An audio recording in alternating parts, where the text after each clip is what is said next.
수많은 생명들의 안식처가 되어주는 이곳.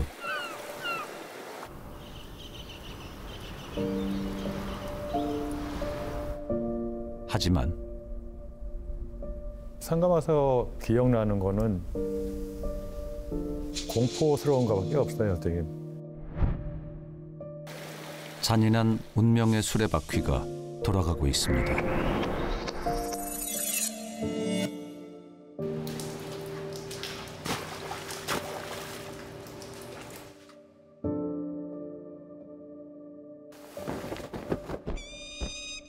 밤만 되면은 너무 맞고 그런 게 너무 무서워갖고서는 그냥 뭐 진승 취급이죠. 그냥 때리면 때는 맞아야지.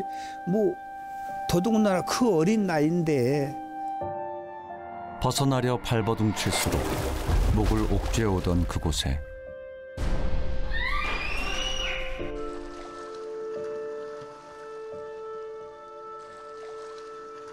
그냥 지옥이에요, 여기는. 매 맞고 또 기압받고 손가락도 잘라지고 지옥이었어요. 지옥섬이라 불리던 선감도. 감춰져 있던 비밀들이 모습을 드러냅니다. 땅 속에 어떤 슬픈 사연이 숨겨져 있던 걸까? 되게 짧고 깊지 않은 구덩이가 수십 개가 돼요. 그 수십 개의 아이들은 그냥 구경 어떤 거죠.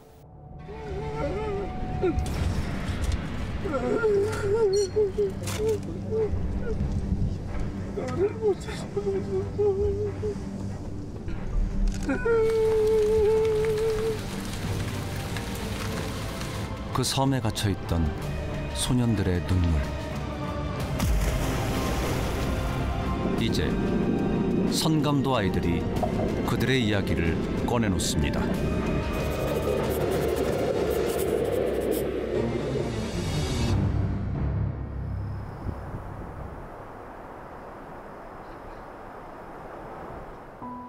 하고 싶은 것, 되고 싶은 것이 많았던 소년이 어느새 60대가 되었습니다.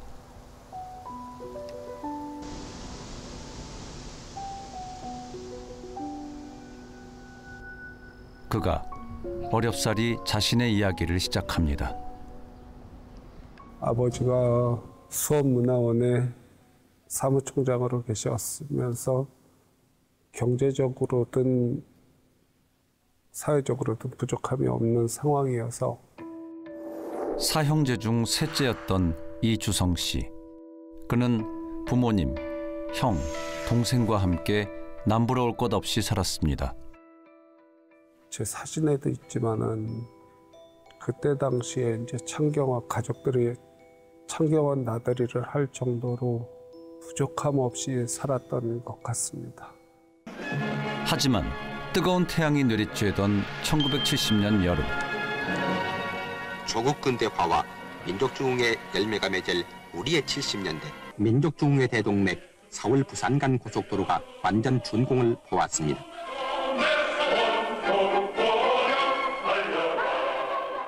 제가 10살 되던 해였습니다. 할머니하고 같이 농사 지은 것을 가지고 수원 남문시장에 팔러 가신다고 하셔서 저하고 제 동생하고 따라 나섰습니다. 따라 나섰는데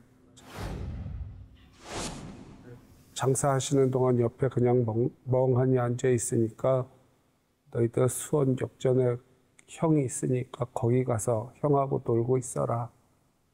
그러면 할머니가 장사 다 끝난 다음에 수원역에 들려서 너희들 데리고 집으로 가마. 동생과 놀다 대합실에서 잠이 들었다는 이 씨.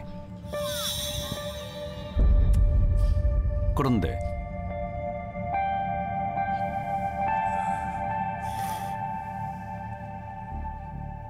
눈을 뜨니까 저하고 제 동생을 경찰관하고 사복 입은 사람들이 양팔 양다리를 들고 그곳으로 데리고 갔습니다. 저희들은 울면서 집에 보내달라고 했고, 왼쪽으로 가면은 할머니 집이다. 우리를 여기다 내려주면 걸어서 갈 수 있다. 그렇게 말해도 그때서부터 매를 맞기 시작했던 것 같습니다.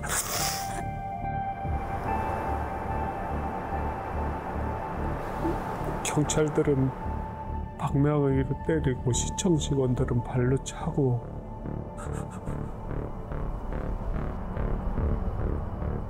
형제가 영문도 모른 채 끌려간 곳은 바로 선감도. 아버지가 저기 육군 중령 때 송도 유원지 그 해안 경비대장을 했는데 1960년 당시 영관급 장교의 아들이었던 정효일 씨와 그의 형제들 또한 강제로 섬에 끌려가야만 했습니다. 송도 유원지 앞에서 놀고 있는 저를 4살, 5살 된 애를 갖다가 잡아갔어요, 경찰관이. 저 아버지 이제 근무 나가신 사이에 제가 없어지니까 이제 작은 형은 저를 찾으러 나와가지고 나와다가 잡혀왔고, 또 이제 큰 형 역시도 학교 갔다 와가지고 저를 찾아 나오다가 같이 그 선감 학원을 잡혀가게 된 거예요.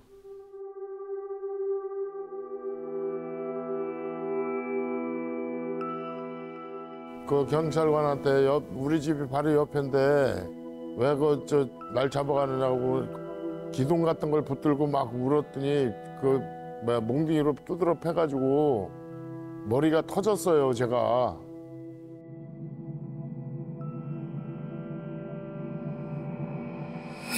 상처 여기 있어요, 여기. 요 부분.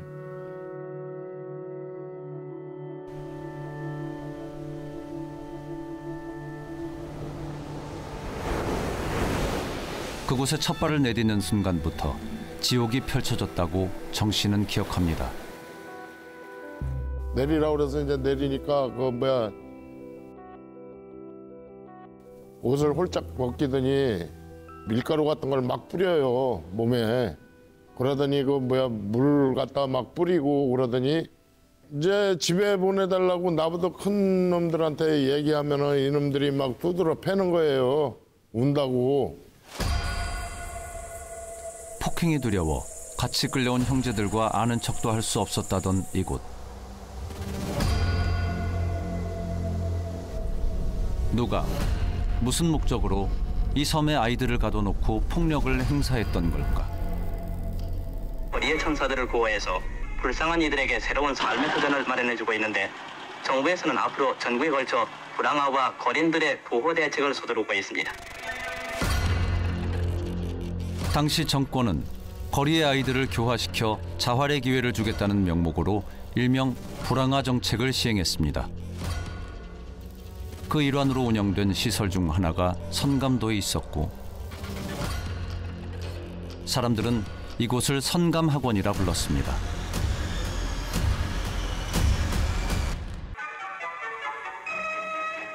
서울시 경찰국에서는 지난 5월 26일에 700여 명의 거리의 천사들을 구호해서 아동보호소에 수용했습니다.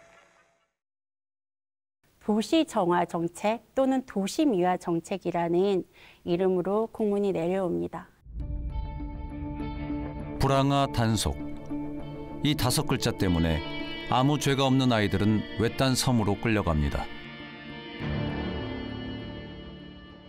몇 월, 며칠부터 며칠까지 특별 단속 기간, 공원이라든지 유원지라든지 역 주변에 조금 더 특별 강화해서 단속을 하라는 그런 것들이 내려오고요.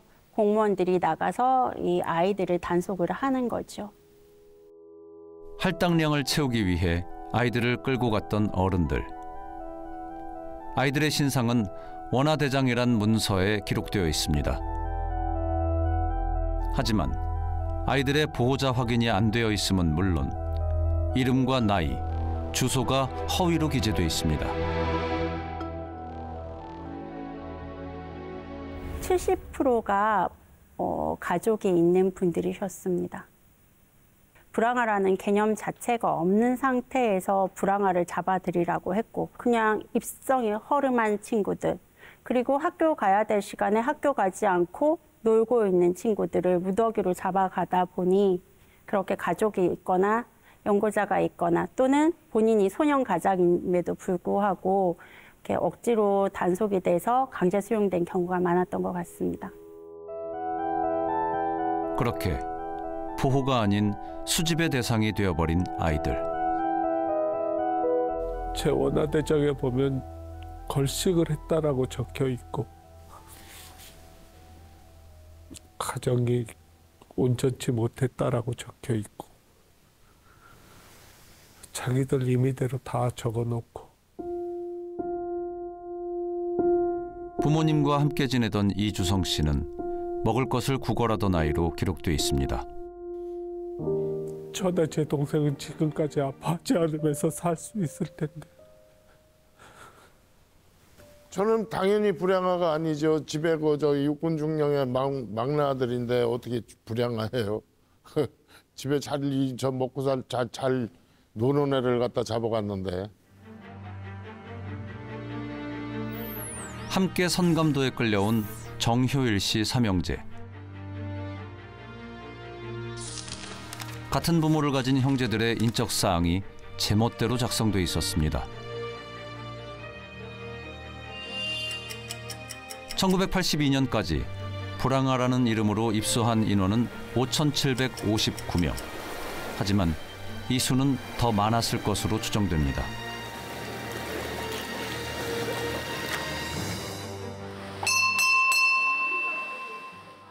소의 어물 같은 거 보면 이만큼씩 해갖고서는 잘라갖고서는 해야 되는데 작도로 해갖고 한 사람은 그 놓주고 밑에서 놓주고 위에서 이렇게 또 올리는데 발로 이렇게 밟고 하고 그러는데 어린애들은 이렇게 좀 그 집중을 잘 못하고 그러다 보니까 손가락 들어가갖고서는 손가락도 잘라지고 그 나이에도 염전에 투입해가지고 그 저 물레방아 같은 거 있죠. 올라가서 막 이렇게 물을 돌리는 거 있어요. 풍차처럼.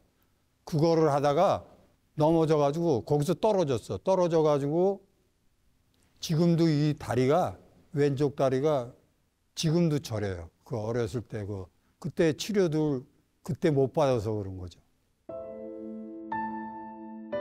할당량을 채우지 못하면 돌아오는 가혹 행위들. 그곳에서 아이들은 일하는 기계 그 이상 그 이하도 아니었습니다. 아침에 일어나서 이제 노동을 시작하고 매 맞고 또 기합 받고 하루라도 그냥 넘어가면은 좀 이상할 정도로 거의 그런 식으로 들어갔어요. 오죽했으면은 그 소마차 있잖아요. 소마차에 제 발목을 집어넣어가지고 발목을 부러뜨린 적도 있었어요. 그래서 기부스를 하고 누워 있으면 일을 안 해도 됐으니까요.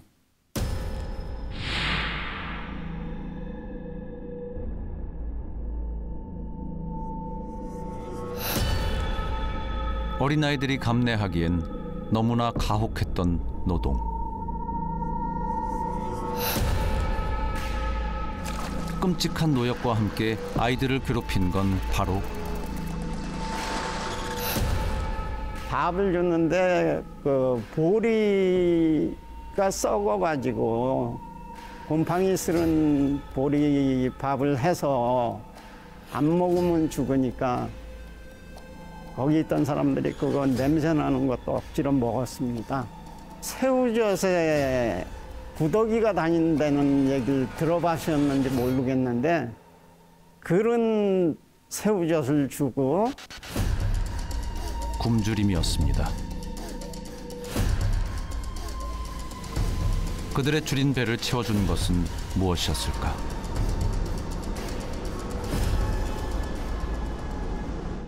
제일 고통한 게 배고픔이 소름. 너무 고통스럽고 배가 고프니까 흙도 파먹고 풀도 뜯어먹고. 여름에는 뱀 잡으러 다니고 배고프니까 뭐 개구리 잡으러 다니고. 밭에 나가서 배추 꼬랑지 아니면 산으로 댕기면서 열매 같은 거 따먹고 안 해본 일이 없어요. 무슨 생식이라고 하는 거 다 해봤습니다. 거기 가서. 그렇게 먹고 우리가 거기서 있었어요. 소금으로 허기를 달랬던 아이들. 시간이 흘렀어도 그곳에서 겪었던 끔찍한 기억은 여전히 생생합니다. 유독 더 먹으려고 한 친구는 오늘 수도 밥 그만 먹으면서 소금을 밥에다가 소금 밥 반을 섞어가지고 막 먹던 그 친구한테 오늘 혼자 이거 다 먹어 배불리게 먹어 하는데 그 생각이 너무 또렷합니다. 그냥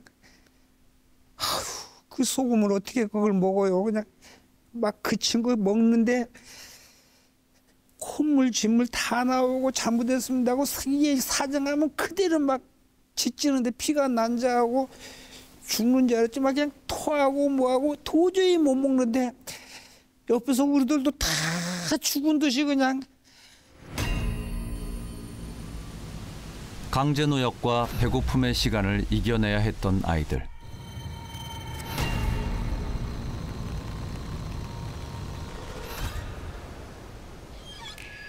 해가 지고 나면 견딜 수 없는 고통의 시간이 찾아왔다고 합니다. 저녁 식사 끝나고 나서 그때가 제일 괴로운 시간인데 취침이라는 소리가 나올 때까지는 그냥 차렷 자세로 그냥 앉아 있어야 되고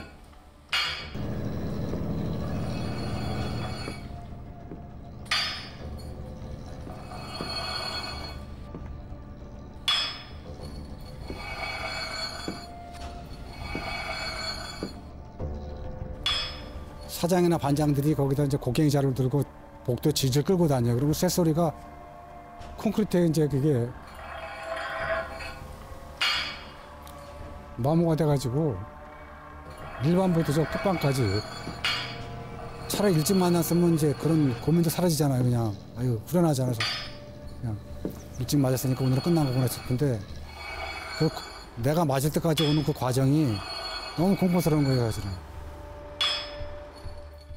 거기서 조금이라도 허틀어졌다면은 대가리 원사폭격이라고 있어요. 대가리 박으려면 대가리 박고 뒷짐이 오지 있다가 있으면은 무슨 조금이라도 한 놈이 저기 하면은 대끼를 차갖고 그냥 다 넘어가게끔 그렇게 하고 그랬습니다.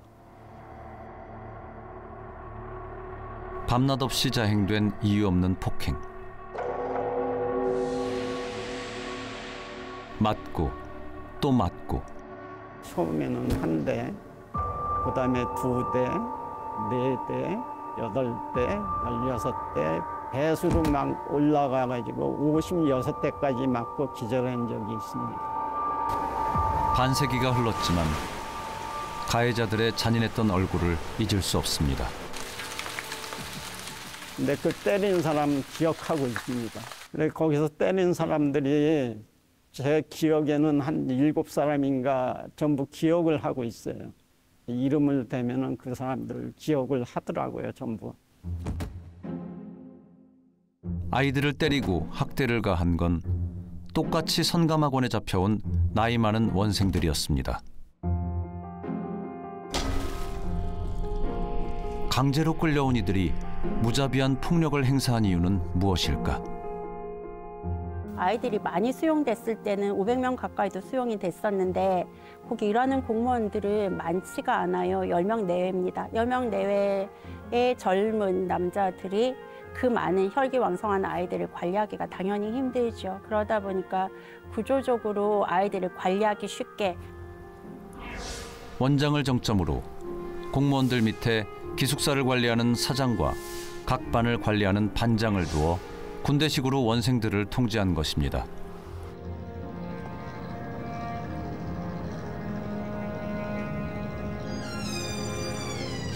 모두가 잠든 새벽. 돌이키고 싶지 않은 그 시간. 저는 그나마도 조금 다행인 게 13살째 들어갔기 때문에 그나마 다행인데 뭐 6, 7, 8살 이렇게 먹은 애들이 들어오는 경우도 많이 있걸랑요. 그런 애들은 하루하루 지옥이 그 어린 애들도 성폭행 같은 것도 당하고 그 사장들한테 뭐 그런 것도 비일비재했었고. 그 좀 형들한테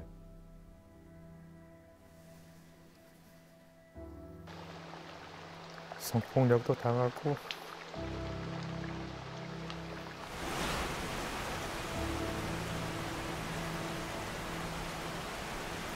그때가 하소연할 데도 없는 거 그냥 혼자 마음에 삭히는 거 같아요. 너무 무서웠어요. 밤만 되면 최고 무서웠어요. 기억 깊은 곳에 각인된 선감학원의 악몽.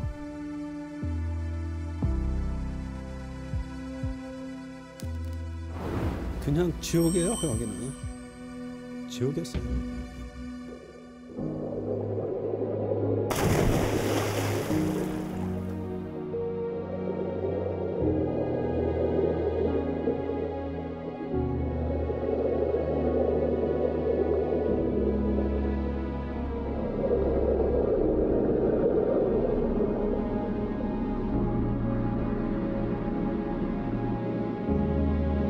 외딴 섬에서 어린아이들이 살기 위해 몸부림치고 있을 그때 대한민국은 86 아시안게임과 88 올림픽을 연이어 유치하며 할 수 있다는 희망으로 가득 차 있었습니다.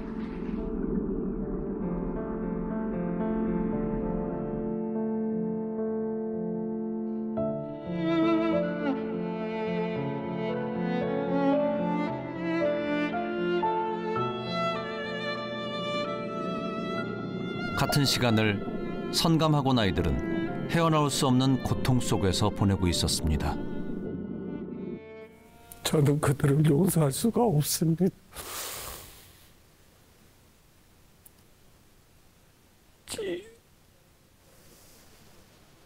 저를 이렇게 만든 그들을 용서할 수가 없습니다. 설령 지옥에 가도 성감도에서의 5년보다는 나을 것 같습니다.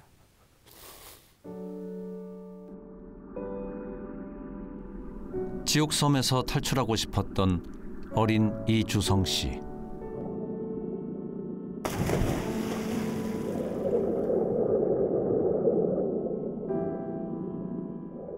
괴로움에 몸부림치는 그의 곁에 망치라는 친구가 다가왔습니다.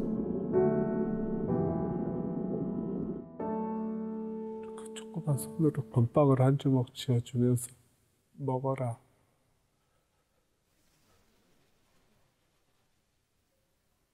먹고 조금만 참아보자 이렇게 얘기를 했고, 나네 집이 어디냐, 그래서 저는 외할머니 집 주소를 알려줬습니다. 그러니 숨겨놨던 연필을 한 자루 꺼내서 주소를 받아 적고, 내가 가서 너희 부모를 데려오마 그렇게 얘기를 하고, 그날 밤에 그 아이가 없어졌습니다.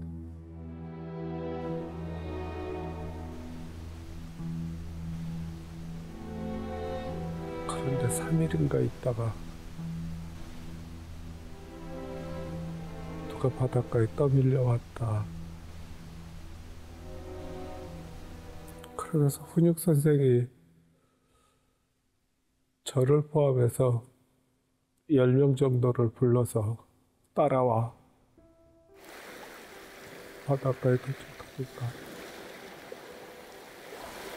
5분을 풀었어도 걔가 망치라는 걸 알 수 있었어. 그런데 저희들 보고 가마를 한 장 주면서 거기다 말아서 들고 가자. 그래서 그 아이를 데려다가 그 자리에 묻었습니다.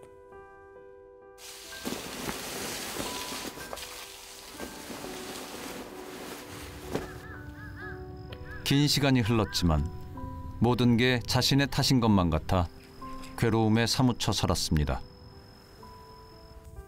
지금도 그 아이를 만졌을 때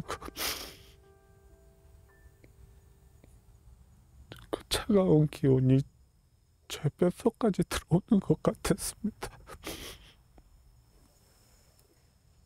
그만큼 차가운 거를 저는 그 이후로 살아가면서 만져보질 못했거든요.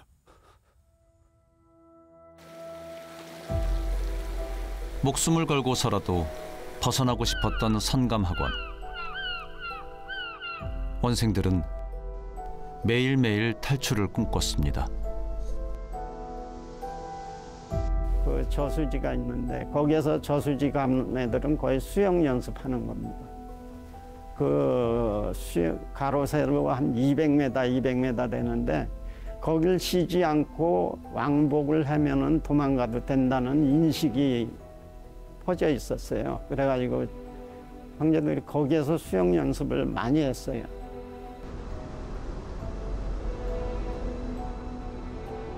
거기서 7번 반을 돌아 나오면은 저 바깥으로 도망 나갈 수 있는 그 자격이 주어지는 거죠. 근데 이제 그 물때 잘못 알고 있는 애들은 그 빠져 죽는 거죠. 가다가.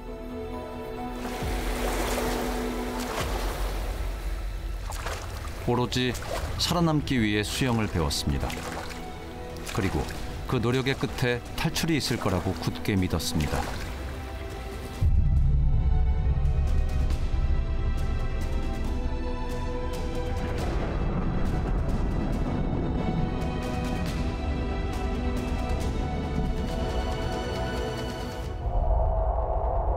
하지만 선감도를 무사히 벗어나도 마음을 놓을 수는 없었다고 합니다.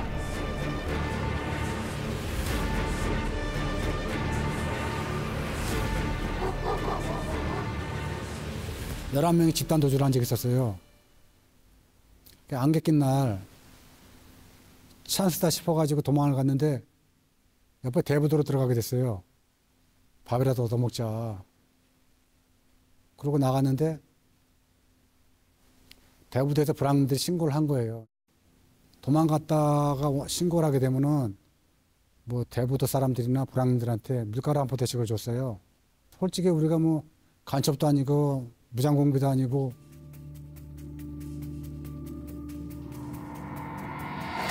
탈출에 실패해 잡혀온 아이들. 원생들은 다시 돌아온 친구들이 당하는 고문을 지켜봐야만 했습니다. 두 사람이 없어졌어요. 걔들이 그 형제지간인데 그 동굴에 숨어 있다가 잡혔어요. 홀딱 벗겨놓고 강당에 저 도루래기가 있어요. 이 사람을 묶어서 이렇게 그 깔꾸리 같은 걸 걸어서 도루래를 올려요. 그 중에 이제 그 동생의 아이가 기절을 했는데 그 사망한 거죠. 그때 400여 명이 모이는 데서 공개적으로 그렇게 그 살인이죠. 모진 매질과 죽음의 공포도 바다로 가는 아이들을 막지 못했습니다.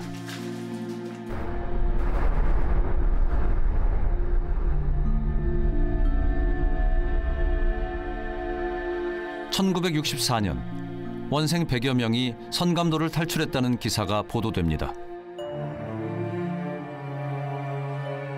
사방이 바다로 둘러싸인 외딴 섬에서 아이들은 어떻게 탈출했던 걸까?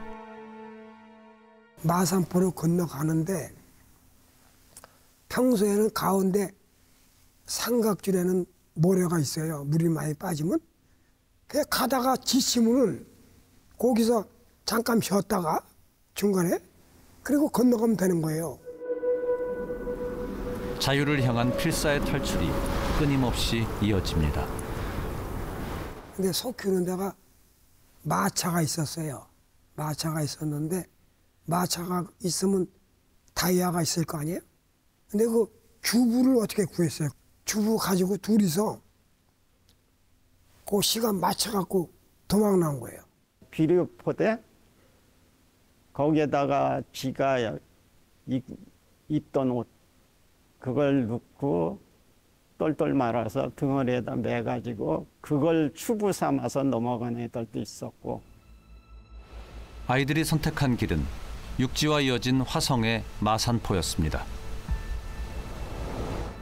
하지만 다시 빠르게 밀려오는 바닷물과 갯벌 곳곳에 숨어 아이들을 집어삼키던 갯골을 넘어야 했습니다. 갯골이라는 데가 있어요. 물이 들어오는데 갯골까지는 물이 이제 이렇게 찼어요. 걔들은 걸었기 때문에 뻘에 그 수렁에 빠진 거야. 그래가지고 거기 갇힌 거죠. 이 저 무릎까지 빠져가지고. 목숨을 담보로 탈출을 감행하던 아이들. 그러니까 4시 갔는데 두 아이들, 저보다 어린 아이들은 그렇게 걸어오다가 그 수렁에 빠진 거예요.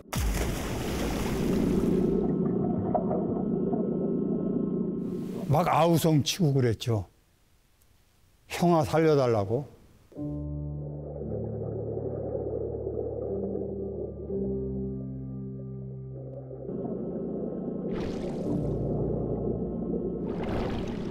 걔들은 구해줄 수가 없어요, 우리가.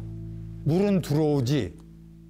거기 이게 저 허벅지까지 이렇게 빠져 있기 때문에 나올 수가 없는 거예요. 그리고 우리가 구해준들 우리도 빠져서 죽는 거예요, 거기는.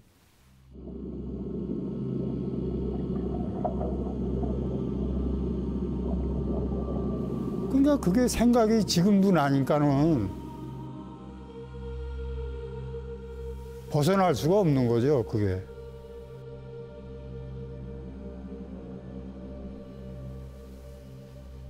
구해주지 못한 게 항상 생각나는 거죠.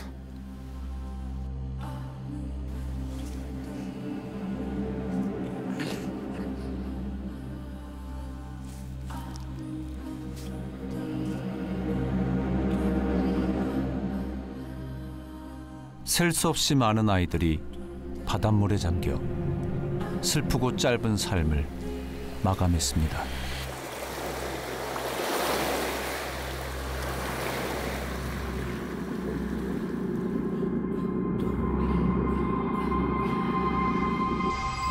일제강점기 때에 이 길거리에 돌아다니는 그 여러 아이들, 옷을 잘 못 입은 아이들을 모아서 강제 노동소를 만들어야 되겠는데 마땅한 데가 없다. 당시에 그 조선 총독부에서 그 서울에 사는 부호들 강제 모금을 해가지고 그 모금 금액을 가지고 선감 학원 그 토지를 전체를 매수를 했습니다. 1942년 일제에 의해 만들어진 선감학원. 불황아 보호와 거리 미화를 위해 세웠다는 이곳의 설립 목적은 따로 있었습니다. 여기 아이들을 데려다가 군사훈련이라든지 여러 가지 훈련을 시켜서 태평양 전쟁에 투입을 시키려고 했었으니까요. 그러다 보니 일본에서도 격리를 시켜서 안 보이는 곳에서 훈련을 시켜야 되니까 서해에 있는 그 외딴 섬을 선택을 했을 거고요. 그 비극은 일제가 패망하고 끝이 나는 줄 알았습니다. 하지만 이후에 일본이 패방하고 나서는 미군이 주둔을 했었고요. 광복 후 선감학원은 미군의 임시기지로 사용됩니다.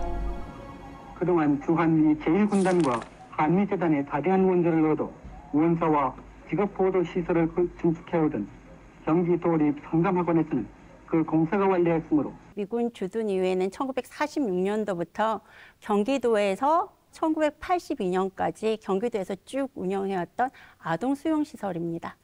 강제 노역, 그리고 여러 가지 폭행, 폭언, 교육 기회 박탈, 양육 받을 기회 박탈, 자유롭게 움직일 그 이동권의 박탈 등 여러 가지 인권 침해가 일어났던 아동 인권 침해 사건입니다. 다시 생명을 연장한 선감학원은 경기도로 관리가 이관됩니다. 그리고 일제강점기 때와 동일한 방식으로 운영됩니다. 선감도에서 발생하는 모든 경제적인 이익이라든지 또는 뭐 토지 문제, 생산 문제가 다 선감학원에서 이루어지고 있었습니다. 선감학원 원장을 통해서요. 원장이 작성한 문서는 아이들에 대한 내용들보다는 선감학원 도유지 관리에 대한 문제들이 훨씬 더 많았습니다. 1955년 경기도는 선감도 전체를 도립 아동 수용시설로 운영합니다. 학원은 아이들이 아닌 경기도를 위한 시설이었습니다. 당시 경기도 역시 문제점을 인지하고 있었지만 도유지 관리의 가장 효율적인 방법으로 판단했기 때문입니다. 성감학원을 경기도가 운영한 목적은 이 아이들을 격리시키기 위함이 첫 번째지만은 이 격리된 아이들을 노동력으로 활용해서 성감도라는 도유지를 관리하고 그 도유지를 경영하게 한 것이 가장 큰 목적이라고 봅니다. 대한민국이 눈부신 경제 성장을 이루는 동안 선감학원 아이들의 고통은 국가 권력에 의해 철저하게 외면당했습니다. 국가에 의해 자행됐던 폭력, 선감학원 사건.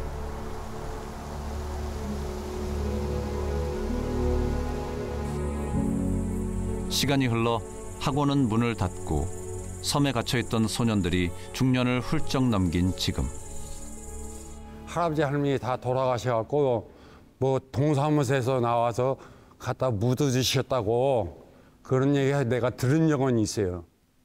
아이고 기분이 뭐 말도 못하죠. 제 얼굴도 못 보고 돌아가신 것도 못 봤으니까.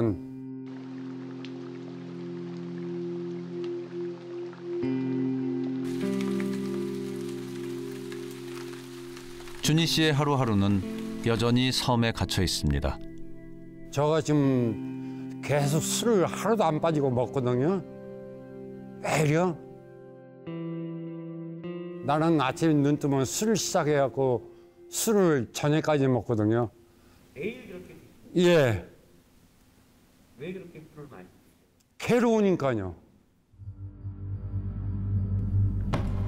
어린 시절을 박탈당한 사람들. 운명 같은 사람을 만나 어렵게 가정을 꾸렸지만 그때의 기억은 피해자는 물론 가족들까지 괴롭히고 있습니다. 밤에도 사실은 막 좀 악몽도 꾸고 뭐 한 번씩 막 몸서리 치고 막 그런 걸 제가 느껴요. 이제 그 전에는 뭐 이제 뭐 자다가 꿈꾸나 보다 이랬는데 이 일을 알고부터는 좀 더 이 사람이 좀 악몽을 꾸는구나. 아기 때 거기에 있었다는 것만으로도 그리고 매일 그렇게 맞고 그저 그렇게 폭행을 당했다는 게 너무 저는 막 너무 막 분해서 막 피가 거꾸로 솟는 것 같았어요. 그래서 정말 자기가 안 하면 나라도 진짜 청와대에 가서 이거 1인 피켓 시위도 하고 싶다. 이거는 밝혀야 된다. 31년 동안 많이 힘들었어요. 늘상 성감도 이야기를 하였기 때문에 제가 성감도 사람인 것 같았어요.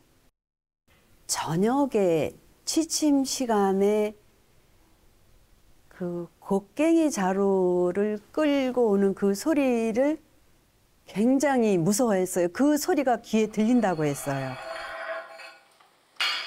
드르륵 탁 드르륵 탁 그 소리가 귀에 들린다고 하면서 술을 찾았어요. 술을 마신 후 남편이 하는 이야기는 항상 똑같았습니다. 성감도에서 어렸을 때 그 폭행당했던 그런 것들이 화가 난다거나 했을 때 그 억제했던 그 억눌렀던 그런 것이 가족한테 그게 분출하는 것 같더라고요.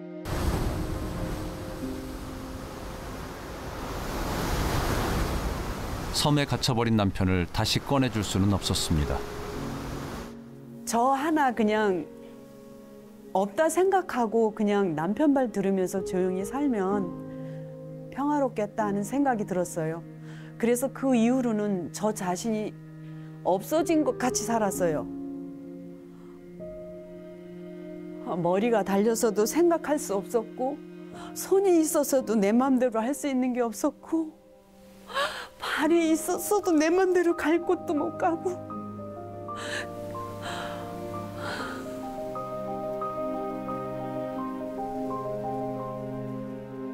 그냥 남편의 머리로 생각하는 대로 저는 그냥 움직였어요.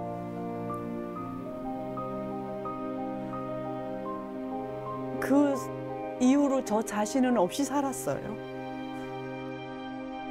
그렇게 부부는 함께 그 섬에 감금되어 버립니다. 가족들한테 전이가 됩니다.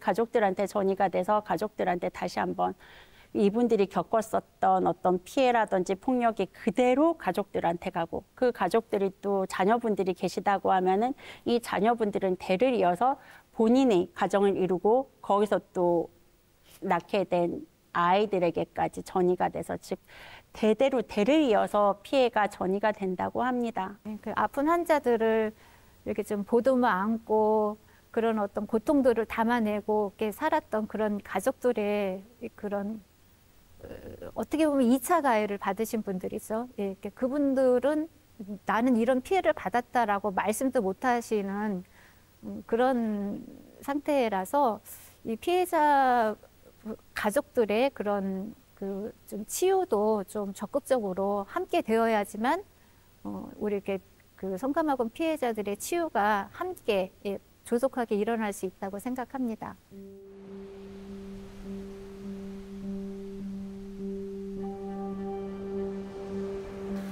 가슴에 품고 있는 이들이 있습니다.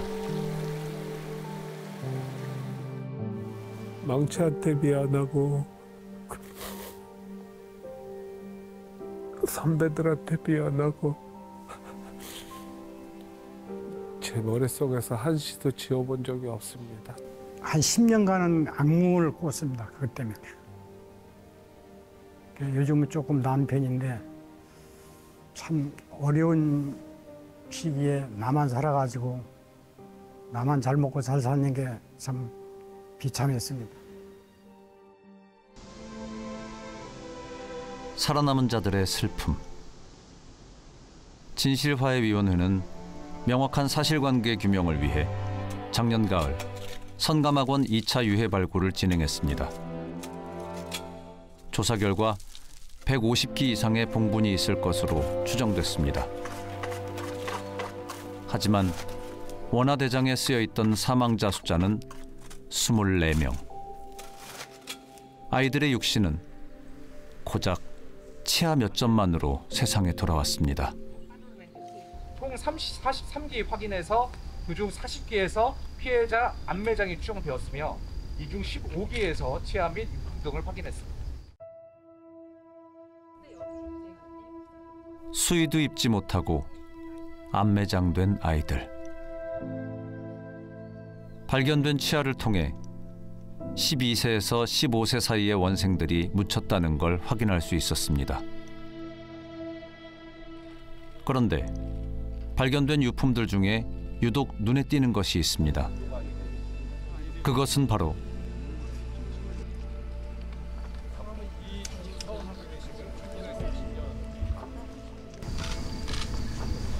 그거를 내가 묻었는데 여기 어느 장소에다 묻었는지 기억이 나지 않아. 어제 사진을 보니까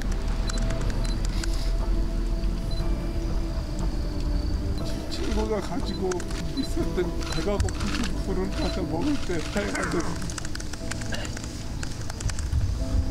카레라고 변호하시니 들었습니다. 그래서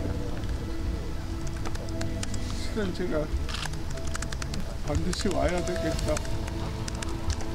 와서 사실을 밝혀야 이 친구가 이제 편히 잘 수 있겠다 싶어서 말씀을 드리긴 했습니다.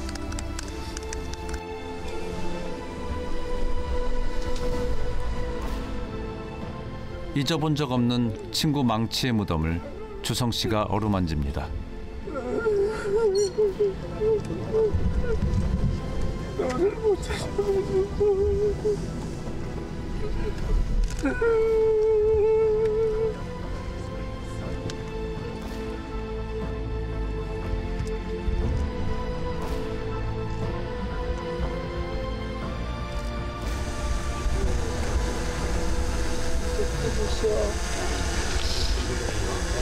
나도 이제 너서 막 조금 불안해.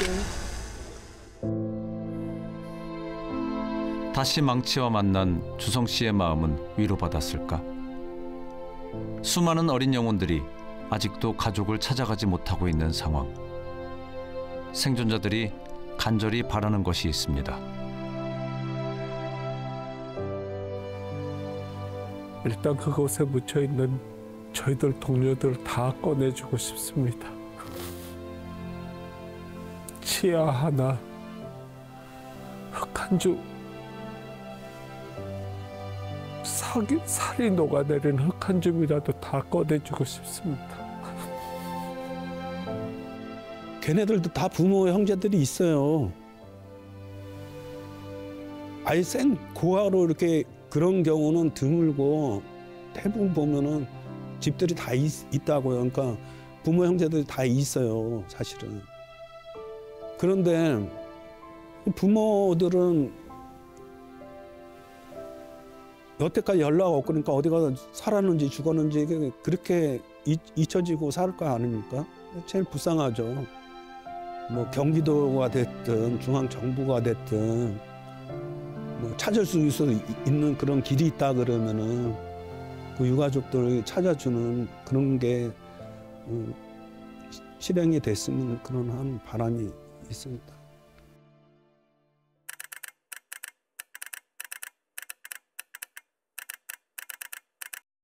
그럼에도 불구하고 국가에서 이분들에 대한 어떤 사과나 피해 보상도 여전히 없었고요.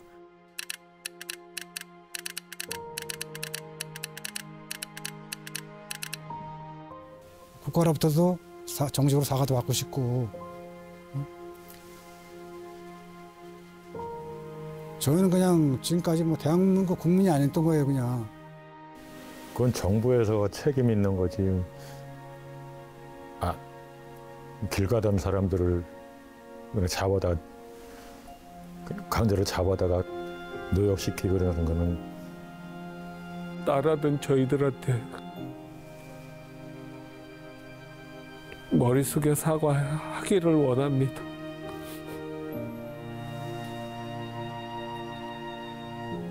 잘못했습니다라고 말하기를 원합니다.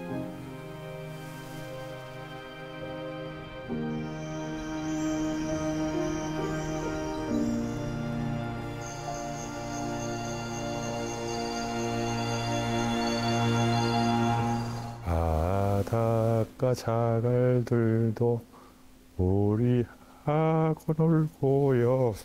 푸른 하늘 자갈들도 우리하고 놀지요. 많기도 하구나 우리들의 동무들. 정다우께 잘 자라자. 성감학원 형제들